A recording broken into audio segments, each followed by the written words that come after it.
Peace to the 12. Y'all see the title, man. A lot of y'all probably didn't know this, and it is controversial. But President Thomas Jefferson was called the N-word. All right, I repeat, President Thomas Jefferson was called the N-word. Funnily enough, originally the original video I was going to do was a video on Thomas Jefferson, but it wasn't on this subject. It was going to be about how Thomas Jefferson had this to say about how God was going to punish America for slavery, which is true. But I didn't even end up working on that video because I remembered something else that I read about a long time ago, and I decided to go ahead and do a video on it because I'm sure most people don't know about this historical fact. And notice I said historical fact because what I just have in this title is actually documented. Now, rather you want to go the route of saying it didn't happen, or rather you want to go the route and say that it was exaggerated, or if it was actual, regardless, it was documented nonetheless. And that is the fact that Thomas Jefferson was called the N-word. And in this video, I'm going to show you the documentation proving that. And also, I'm going to show you, I'm going to touch on the word Jefferson. I'm going to go a little bit into the Moors, how so-called black people were deported from Europe. And if your last name is Jefferson, that doesn't necessarily mean you were the son of a slave owner. And I want to touch on slavery because I know people in the comments are going to say, well, Thomas Jefferson owned slaves, so he couldn't have been black, right? Well, that might surprise you. But anyway, without further ado, let's go into it, right?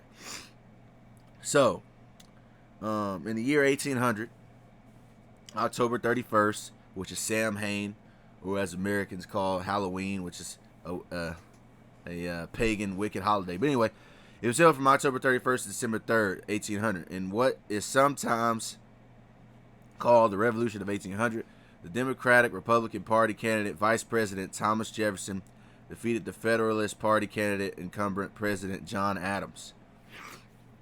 So John Adams went against Thomas Jefferson for an election.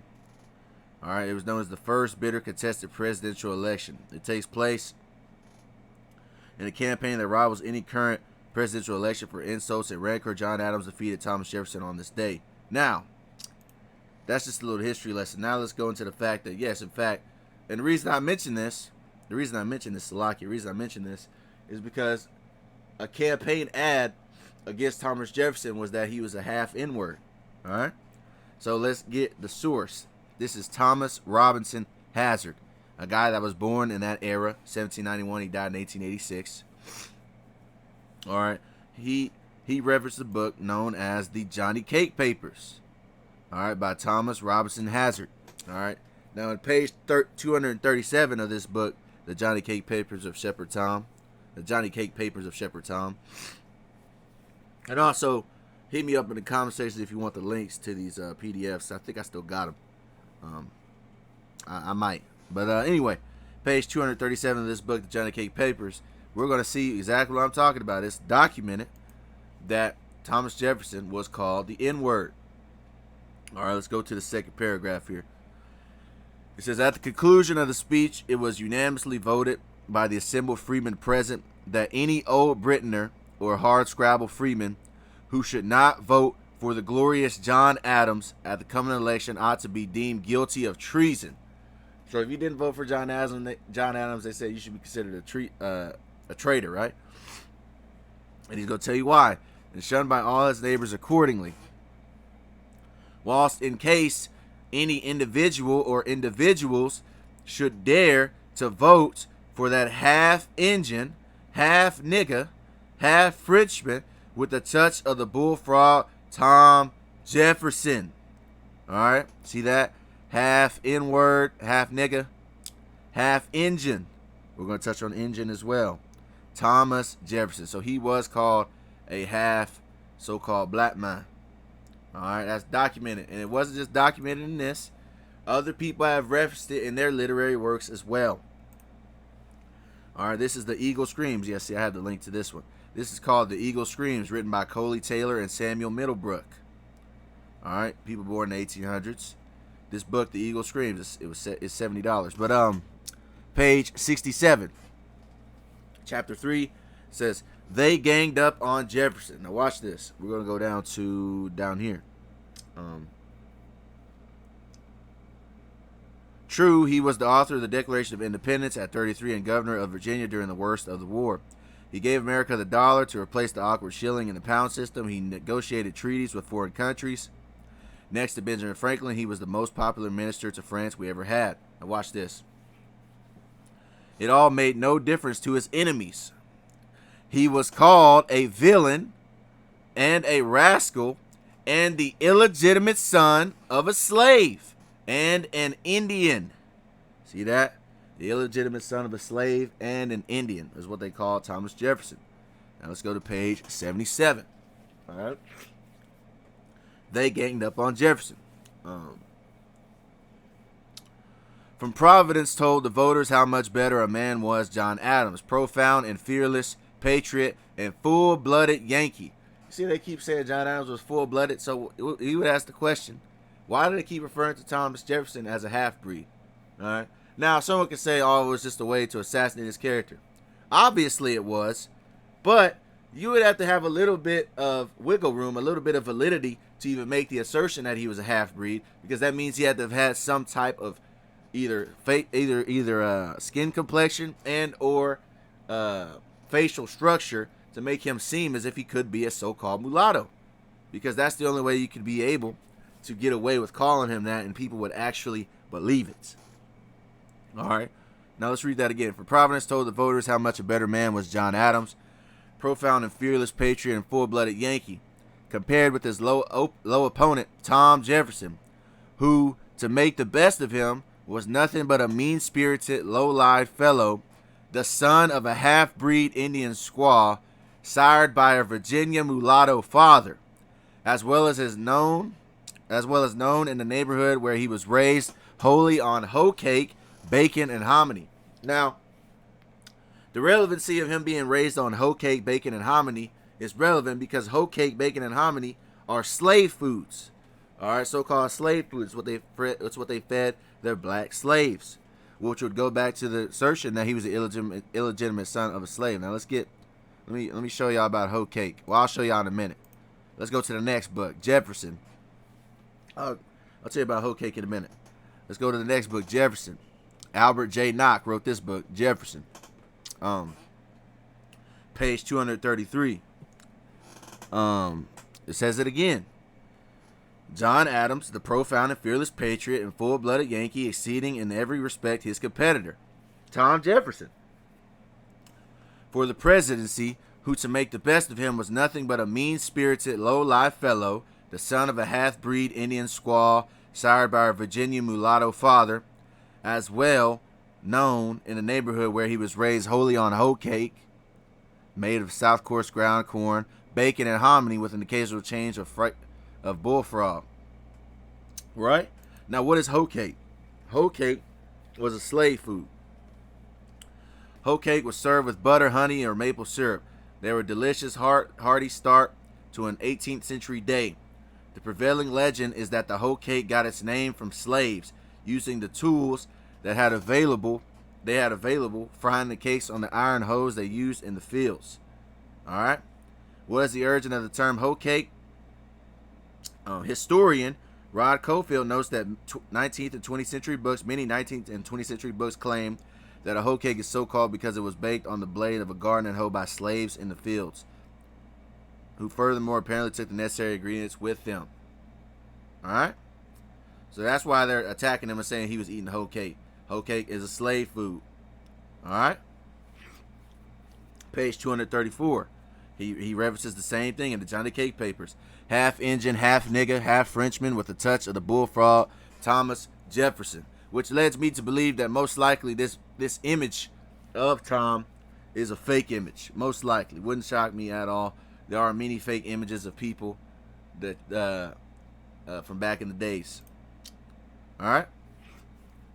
Now let's go to another book. You see how I'm referencing multiple books talking about the same thing? It's bringing validity to my statements. Like I told you, rather you say it was just to assassinate his character, it wasn't literal, or rather you say it's literal.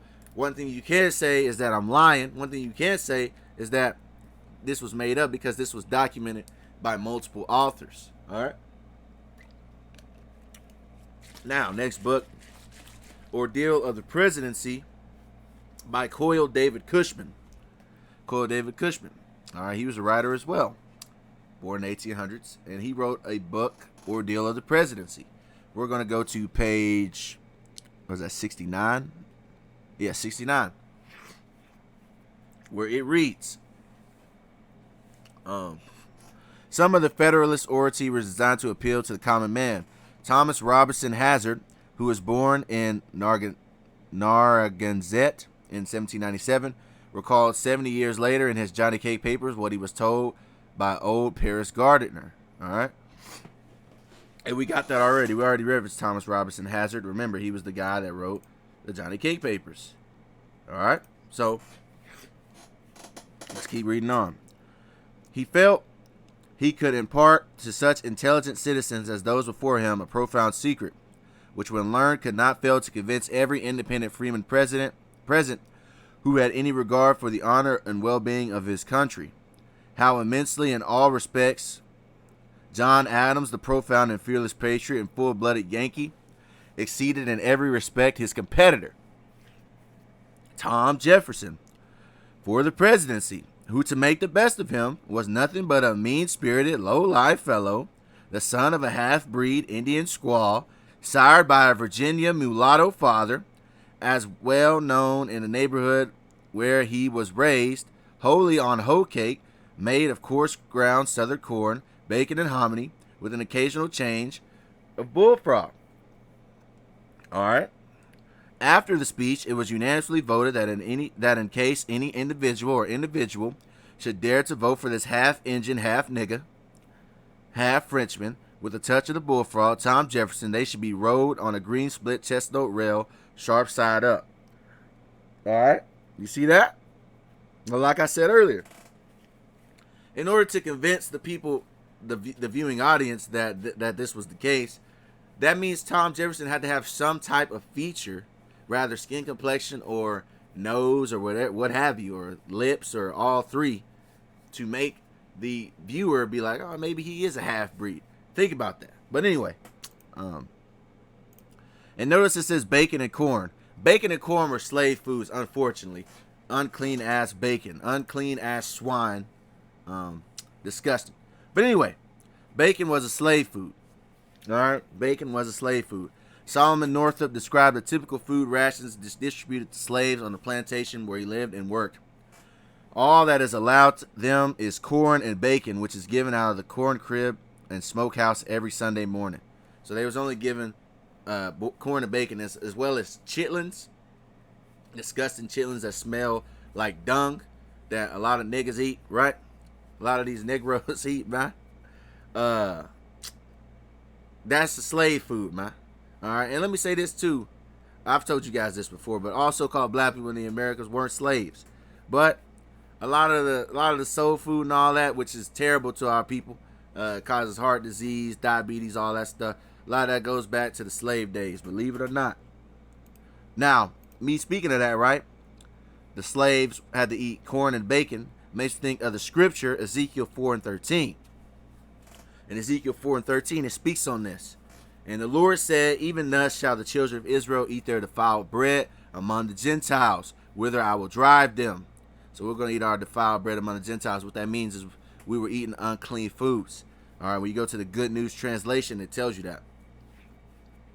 The Lord Yahawah said, this represents the way the Israelites will have to eat food which the law forbids when I scatter them to foreign countries. You see that? International Standard Version.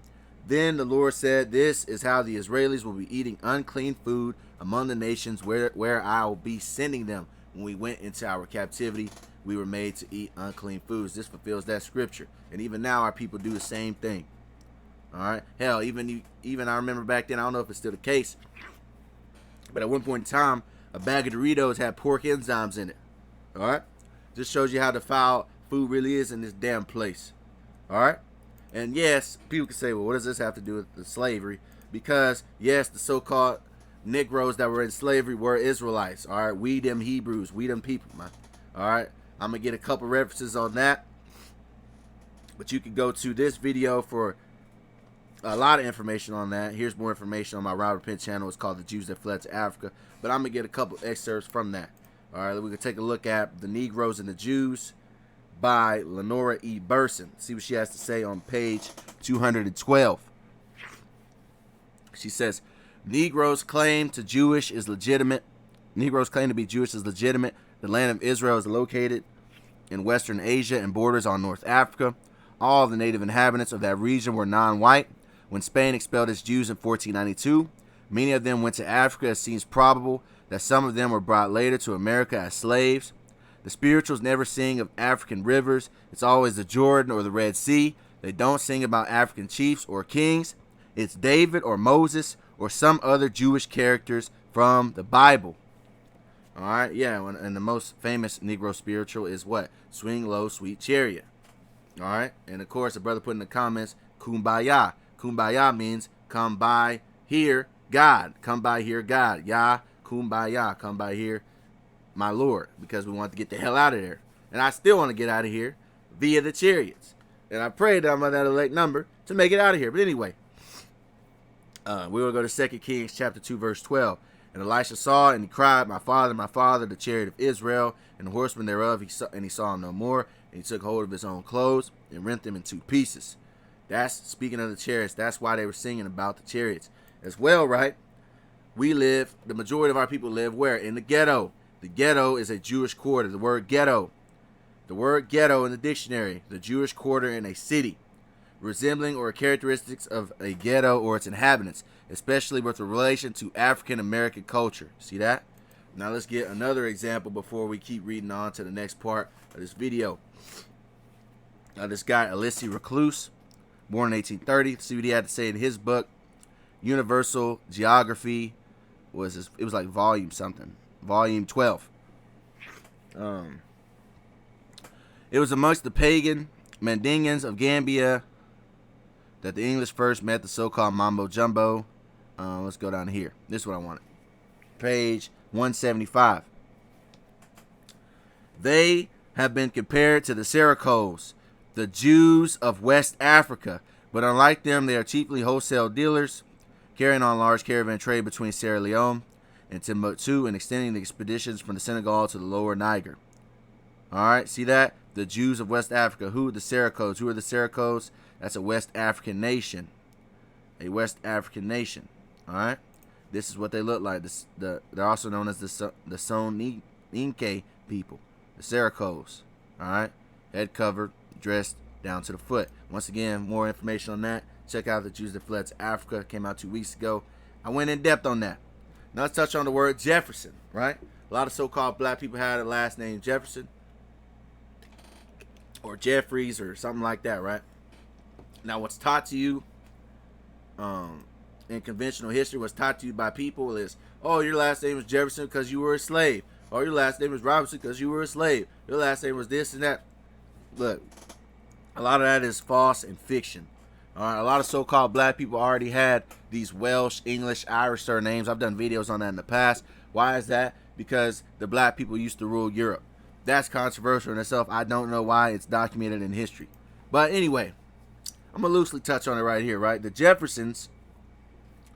All right, for those of you that don't know, Jefferson is the second blackest name. 75% of African Americans. So out of all the people named Jefferson, 75% of those people named Jefferson in America are so-called black people. You even had a show called The Jeffersons. All right. And in the show Jeffersons, which I just mentioned, they had an episode known as Some Enchanted Evening and also Once Upon a Time where they represented the black nobility of Europe. All right. Why that? All right. You can check it out on YouTube. It's a 4-minute clip, The Jeffersons from Once Upon a Time. All right. And I'm going to show you a picture, a painting that shows the black nobility fighting off the wild Caucasians. All right. This is a tapestry, Wild Men and Moors, 1440, Boston Museum of Fine Art. All right, it's known as the Wild Men and the Moors. Now, as you can see, these wild men are hairy, bearded, so-called white people with clubs being fought off by the Moors. All right, so-called black people. All right, and if you see up here, you see a queen and a king. They have crowns. Okay. All right, they have crowns, as you can see. All right, and like I said, even though it's controversial, it's documented. All right, Google, how long did Moors rule Europe? All you gotta do is Google how long did Moors rule Europe. The Moors ruled part of Andalusia from the early 8th until the late 15th century. 800 years of history. Their legacy, especially in terms of what we can see today, was considerable, with the two of region's most important and most visited monuments, the Alhambra and the Mezquita, dating from Moorish times. Now, once again, to try to make it seem like the so-called black man has never done anything in history, what do? They try to throw in Moors as just equal to Muslims, or Moors as equal to someone from Morocco. But in fact, back in the day, Moor was synonymous with the term Negro, and I'm going to prove that. Okay? When you go to the Samuel Johnson's Dictionary, 1755 edition, the word Moor, see this? Word Moor goes to Moorish Latin, a Negro, a blackamoor. All right? So a Moor and a Negro were one and the same in that time period, man. So like I said, just because your last name is what you would say a European last name does not mean that you got your name from a slave master. All right? Because what happened to the rulers of the black rulers of Europe? They were either killed, bred out, or deported. All right? All right, you can there's even evidence and documentation on that. You can read about the draft proclamation of 1601. All right, in the British Library. This draft proclamation of 1601 is an important document revealing that there must have been a significant proportion of people of different ethnic backgrounds living in Elizabethan England. But the proclamation asked for the deportation. The proclamation asked for the deportation of black people described as Negroes and blackamoors from the realm of England.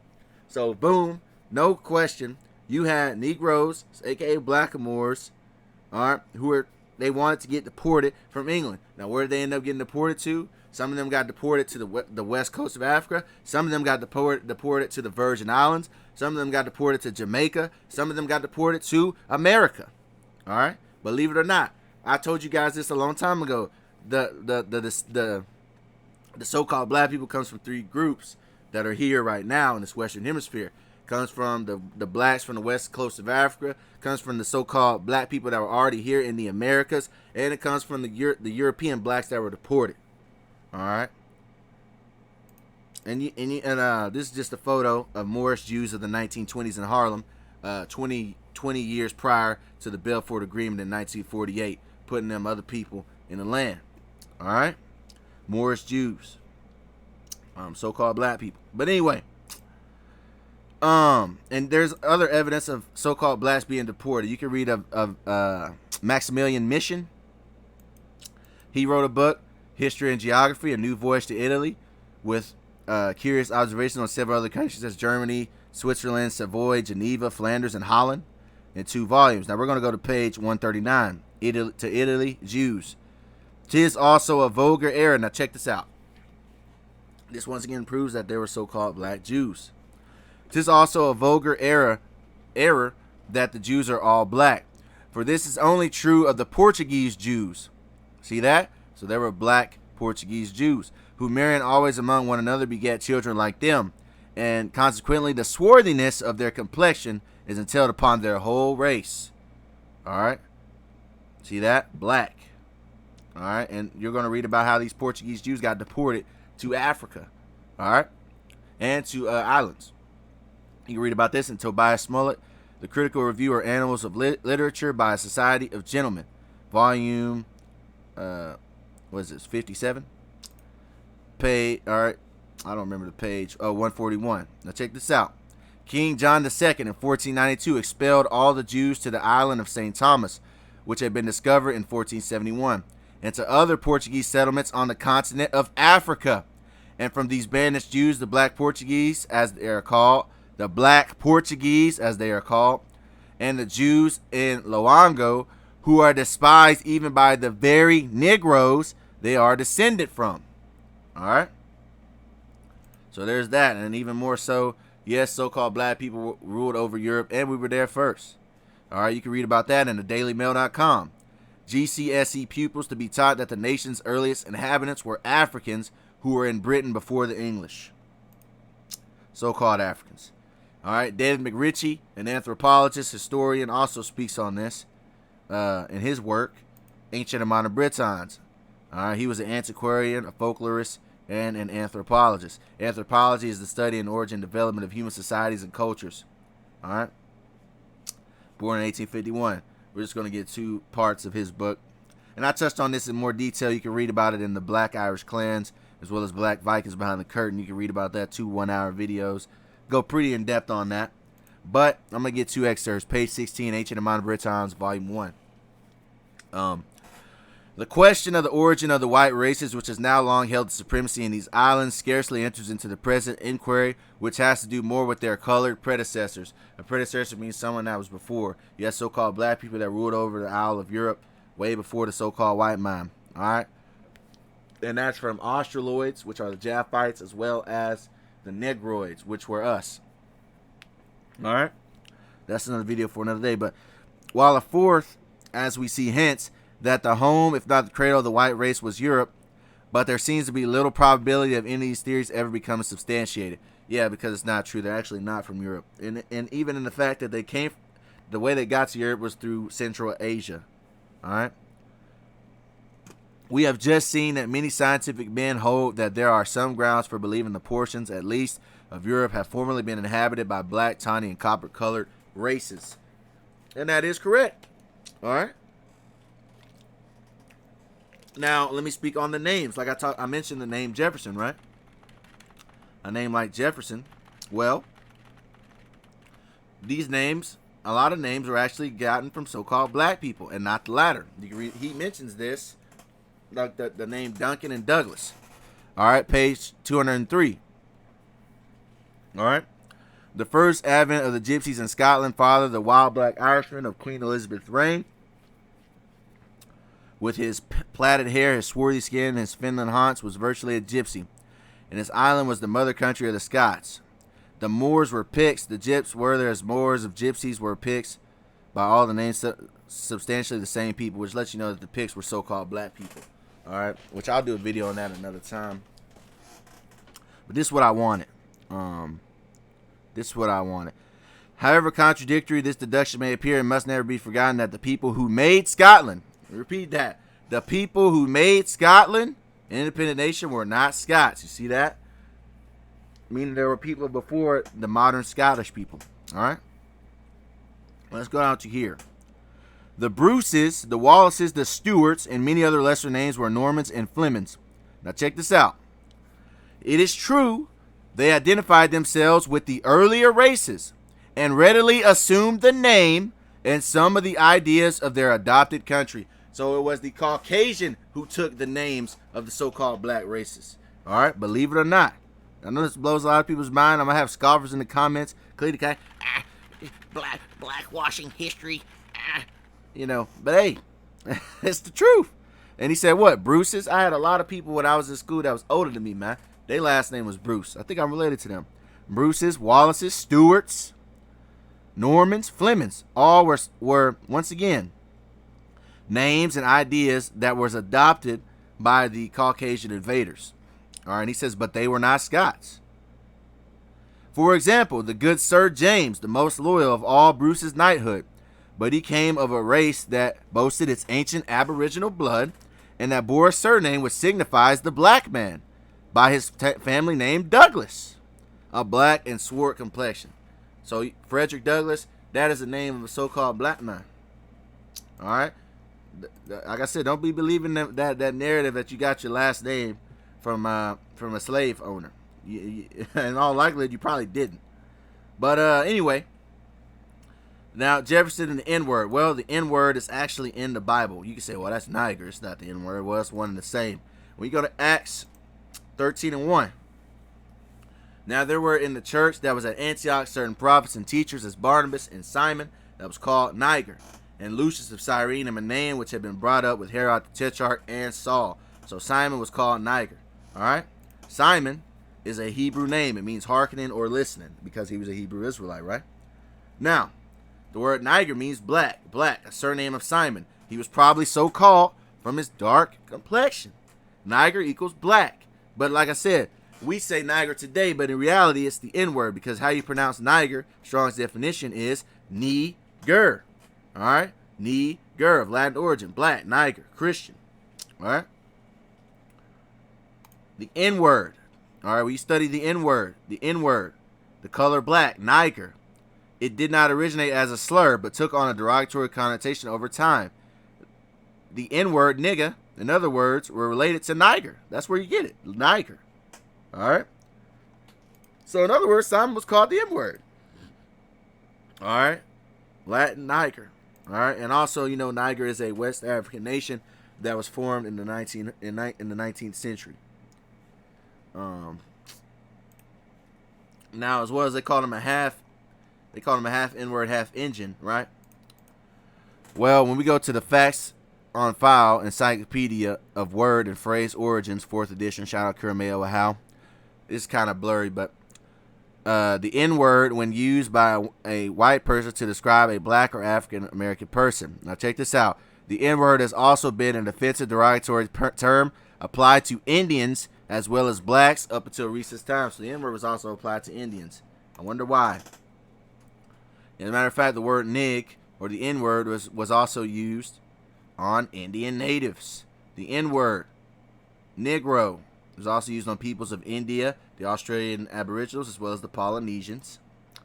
In the Dictionary of American Regional English, the N-word was used on an American Indian. Heathen Indian N-words. The N-words equals Filipinos. Why does it say Filipinos? Because you can look up the Ada people who were also black. Matter of fact, I'll pull them up real fast. For the culture. The Ada people.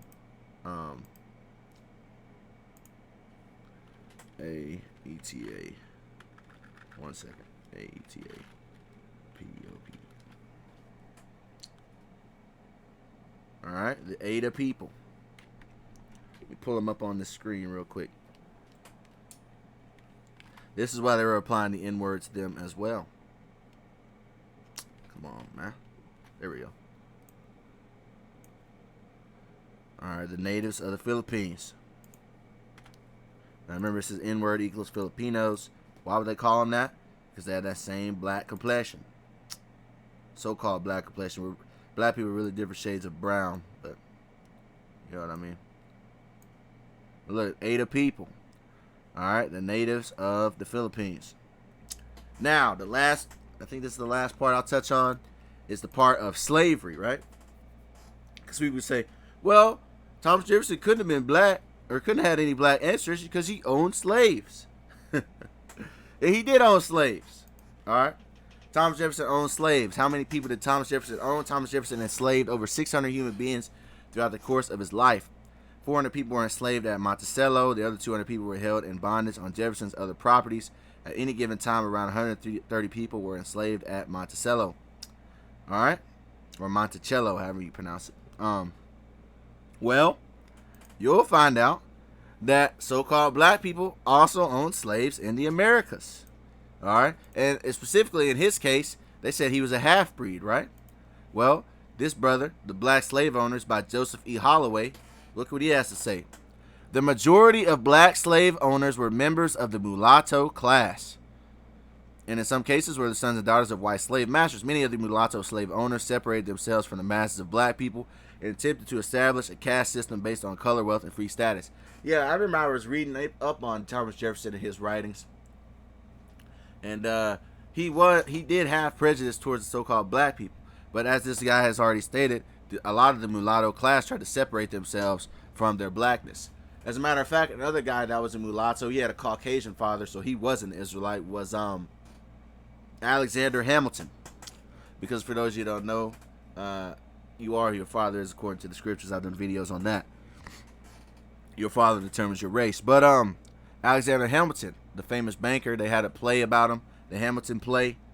I watched it with this girl a long time ago. And yeah, Hamilton, he had black lineage. All right, but once again, his father was a Caucasian man.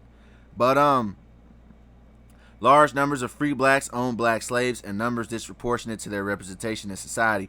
According to the federal census of 1830, free blacks owned more than 10,000 slaves in Louisiana, Maryland, South Carolina, and Virginia. The majority of black slave owners lived in Louisiana. So a lot of people you got out there in Black Lives Matter, which is funded by George Soros, this Caucasian Jewish man. But anyway, and other benefactors as well.